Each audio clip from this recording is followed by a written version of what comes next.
Good evening. Most of you may know that Prometheus was a titan in Greek mythology, responsible for creating humans and gifting them with the power of knowledge, including fire. Now, the gods of Olympus, particularly Zeus, saw humans as a threat and preferred that they be kept in a primitive state and ordered Prometheus to remove their knowledge of fire.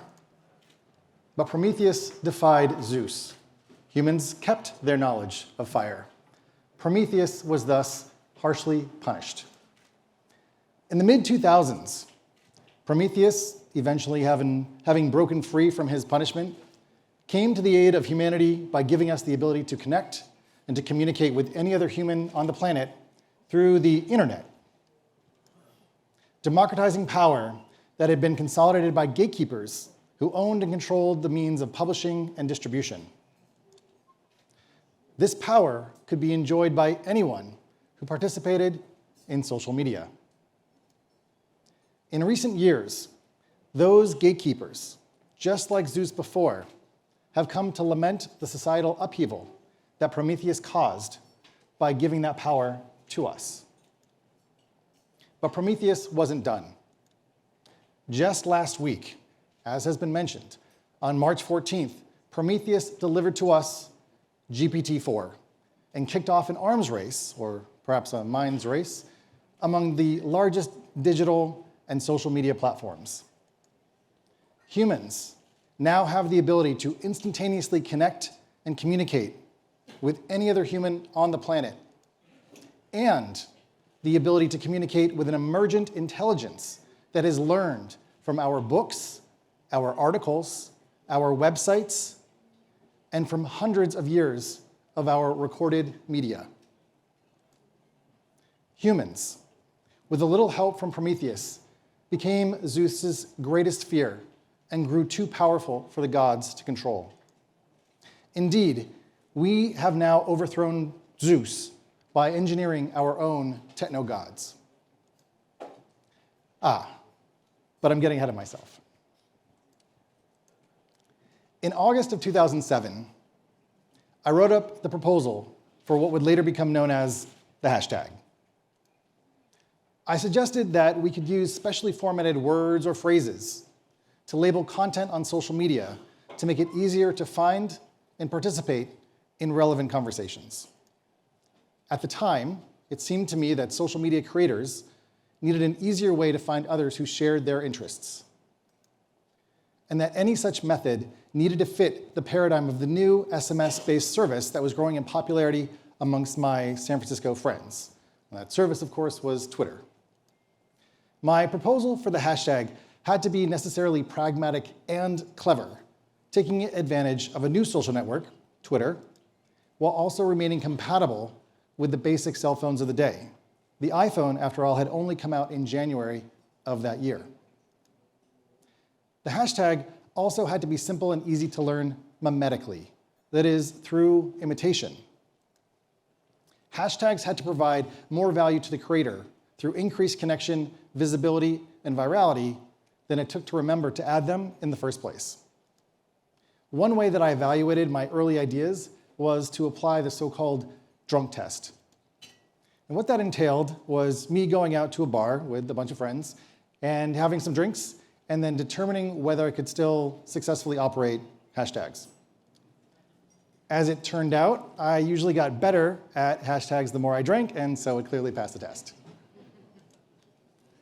In the first few months after I published my proposal, I was constantly on the lookout for use cases that would prove their utility.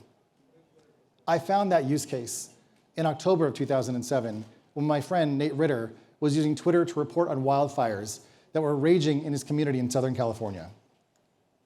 He was using Twitter to share information that he had gathered from the police and fire departments, as well as local news outlets, organizations that hadn't yet gotten onto social media.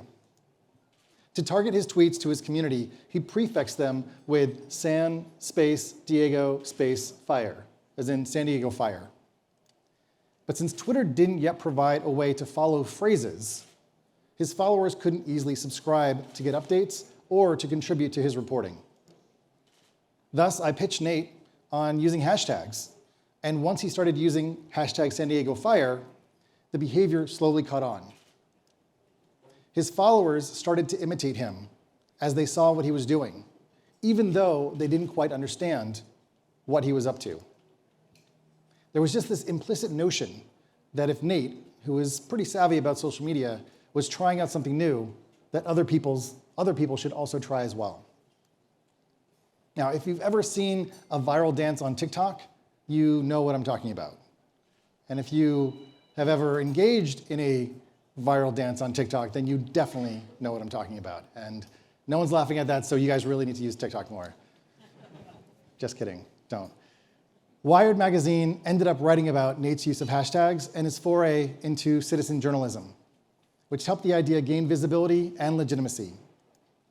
Looking back, we didn't realize that we were benefactors of a Promethean gift, but naturally we sought to spread access to that gift in opposition to the pattern of the previous information gatekeepers.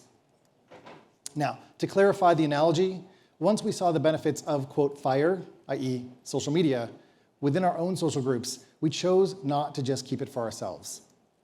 This meant helping each other figure out how to use and make sense of these new tools, and where possible, to build upon them in ways that would benefit every user of the system, preferably transparently and often through contributions to open source apps that anybody could improve upon without requiring prior permission. Our culture encouraged acting now and begging forgiveness later, because there was simply too much to learn and to try and to do. What should we even have asked permission for? There was no master plan per se, except to grow these new tools and make them easier and more compelling to use by more and more people. I never even worked for Twitter. I was simply the 1,186th person to sign up for the service. And yet I did change Twitter and social media forever. Fast forward 15 years, and you may wonder what my experience suggests may lie ahead in 2023 and beyond.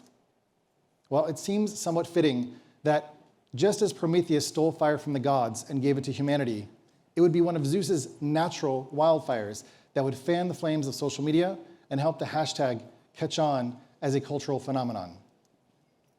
Because it's this tension between Zeus and Prometheus, between withholding some new technological capability versus unleashing it on humanity, that we must confront time and time again, and that we must confront once again now.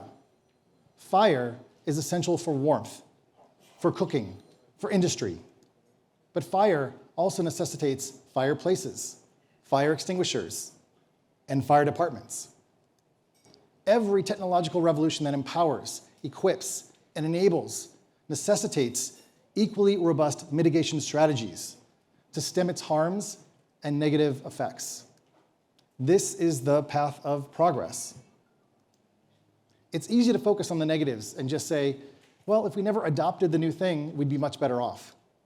But Zeus's conservatism excludes by ossifying existing power structures, preventing access to the widest and fullest human experience by the most people.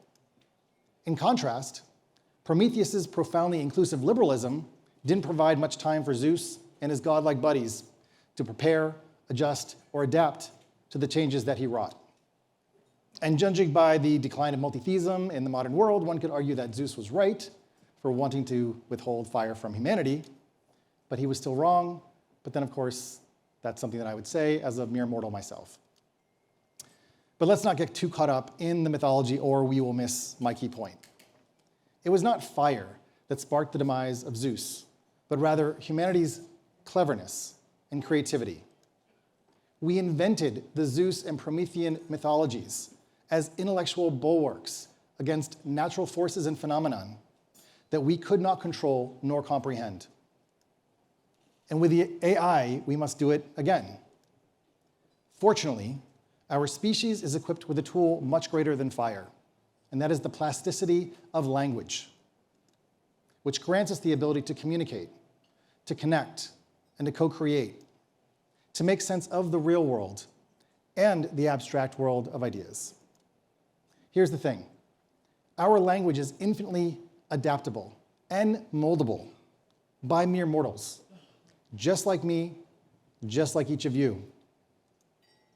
Fundamentally, what we must remember in moments like this, when our Zeus-like impulses are raging and we fear for our future due to advances in artificial intelligence, is that it is our cognitive abilities that brought us this reality in the first place.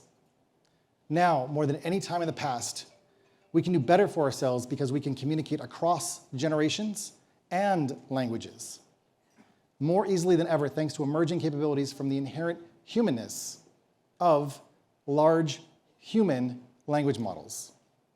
LLMs are simply the sum total of our collective intelligence marshaled and mashed together, blinking back at us through a text input box, waiting for us to provide a prompt so that it can echo back to us what some human, somewhere else in place or time, already figured out and wrote down long ago. To conclude, when social media was in its infancy, I dove in, captivated by its apparent ability to connect me with the rest of humanity and the rest of humanity with me through a simple, common interface. I proposed the hashtag as a way to amplify the signal of each message so that it would more likely find the right recipient or recipients. And despite initial pushback to the idea, the hashtag succeeded and is now part of the fabric of human communication. Similarly today, and this is a general message, not just for folks who are here tonight, I would suggest leaning in and towards emerging technologies like ChatGPT, GPT-4, and other large language models that have sprung forth from our minds, and to learn how to work with these tools in ways that ultimately augment our collective humanity. Because how else will we learn and adapt? How do we master fire? Prometheus gave us no manual.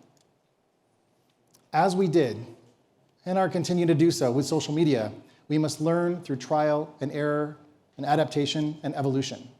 And as we do, we must spread our learnings through the original and most special social media of all, which is human language and communication. Thank you.